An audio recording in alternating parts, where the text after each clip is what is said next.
Typhoon Haikui made landfall on Taiwan's east coast on September 3, 2023. This potent typhoon exerted a forceful impact, particularly on Taitan Doha and the central region of Taiwan, facing the Pacific Ocean. The Central Weather Bureau, CWB, had issued warnings regarding Haikui, indicating maximum sustained winds near the center of 40 meters per second and gusts of 50 meters per second. The average radius exceeded 15 meters per second, and the minimum surface pressure recorded was 950 hectopascals.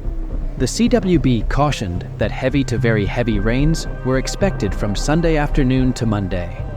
Several specific areas, including Julian County, mountainous regions of Taichung City, Pingdong County, Yilong County, and Taitan County, were placed under rain warnings, as were various locations like New Taipei City, Taiwan City, and more. The intensity of Typhoon Haikui raised concerns about destructive elements such as strong winds, torrential rains, storm surges, and violent sea surges that had the potential to trigger landslides and flash floods. 6 hours earlier, Typhoon Haikui was situated approximately 244 kilometers south of Taipei, moving at a speed of 19 kilometers per hour.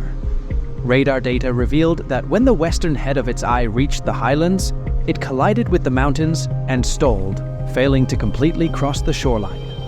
Taiwan's rugged terrain was expected to affect the system's intensity over the subsequent 12 hours. After traversing mainland Taiwan, Haikui was expected to cross the Taiwan Strait while maintaining its status as a typhoon.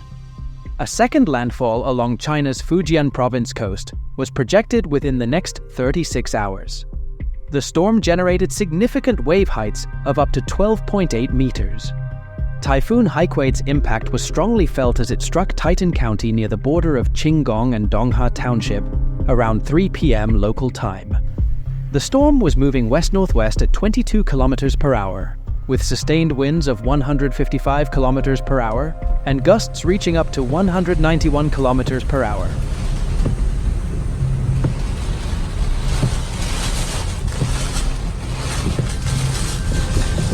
Maritime warnings were issued, and ground warnings were in effect across most of Taiwan. Unfortunately, the typhoon's force resulted in injuries and power outages. 2 individuals were injured when a falling tree trapped them inside a vehicle. Over 9,300 households in titanium counties experienced power loss.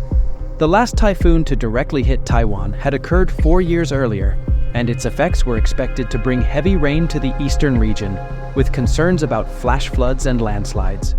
Evacuations were initiated, with over 2,800 residents evacuated from 7 districts and cities.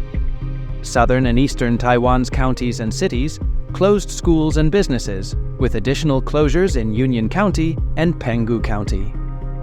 Flight cancellations were also a consequence of the typhoon's impact. President Sein Wen urged the public to take necessary precautions and avoid dangerous activities. The military deployed resources to areas expected to be hardest hit, while reports of damage due to strong winds and fallen trees emerged. As Typhoon Haikui's impact continued, reports of power outages and road closures emerged, and it was advised to steer clear of mountain roads. The storm's intensity was anticipated to peak late Sunday, with predictions of weakening as it moved over central mountains while maintaining strong winds and rain. The immense power of nature, vividly demonstrated by this formidable typhoon, serves as a stark reminder of the critical importance of being well prepared for such events. Both residents and authorities displayed unwavering diligence in minimizing risks and effectively responding to the challenges posed by Typhoon Haikui. On Monday, September 4th, southern Taiwan remained firmly in the grip of Typhoon Haikui as the storm continued its progression toward the Taiwan Strait. There were indications that the typhoon might weaken into a tropical depression, as reported by LTN. Residents took shelter indoors, away from windows, as powerful gusts of wind uprooted trees and sent water tanks soaring into the air. Cheng Jaiming, a retired mechanic from Taitung, aged 58, expressed deep concern, stating, "I think it's serious this time." He noted the noticeable acceleration of the typhoon, with wind speeds reaching approximately 154 kilometers per hour by 3 p.m. In anticipation of the impending storm, a restaurateur took precautionary steps by securing a signboard advertising seafood. Reflecting on the experience, restaurant owner Huang Juntong commented on the strength of the wind and shared, "Yesterday, the atmosphere was so calm that we didn't feel a typhoon coming. Today, we felt it." As of Sunday evening, data from the Ministry of the Interior, MOI, indicated that 3,729 people had been evacuated due to the approaching typhoon. This marked the first major storm to make landfall in Taiwan since August 2019. In Pingdong County, an area expected to receive 400 to 700 millimeters of rain in the coming days, 144 residents, including elderly individuals living alone and those in landslide-prone regions, had been evacuated. Landslides prompted evacuations in various other areas as well. In Renei Township in Nantou, where a landslide near the Pingjing Bridge on County Road 85 had disrupted traffic, 173 civilians were evacuated. Furthermore, authorities evacuated 144 people from high-risk areas in Kaohsiung and Naneo Township in Elon ahead of the typhoon's arrival. The arrival of Typhoon Haikui coincided with the weakening of Typhoon Seola, which was circling along the coast of China. Precautions had been taken in Hong Kong and the coastal mainland, including the suspension of business, transportation, and class activities. The situation gradually improved over time, with most restrictions lifted by Sunday. Numerous events in Taiwan had to be cancelled due to the impact of the typhoon, including a hot air balloon festival, outdoor concerts, arts events, and baseball games. National parks and hazardous mountainous roads were also temporarily closed. Following its passage over Taiwan, Typhoon Haikui was expected to continue its path towards China.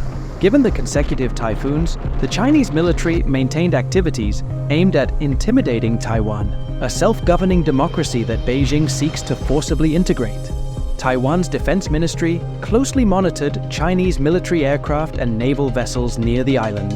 While there was no indication that any had crossed the median line in the Taiwan Strait or entered Taiwan's air defense identification zone, such incidents have occurred in the past. To ensure safety, the Taiwan Railways Administration suspended service on various rail lines, and national forest recreation areas were temporarily closed. The situation remained fluid, and the reopening of these areas would depend on the typhoon's status. The impact of Typhoon Haikui affected various facets of life in Taiwan, from transportation to outdoor activities, underscoring the imperative need for vigilance and preparedness in the face of natural disasters.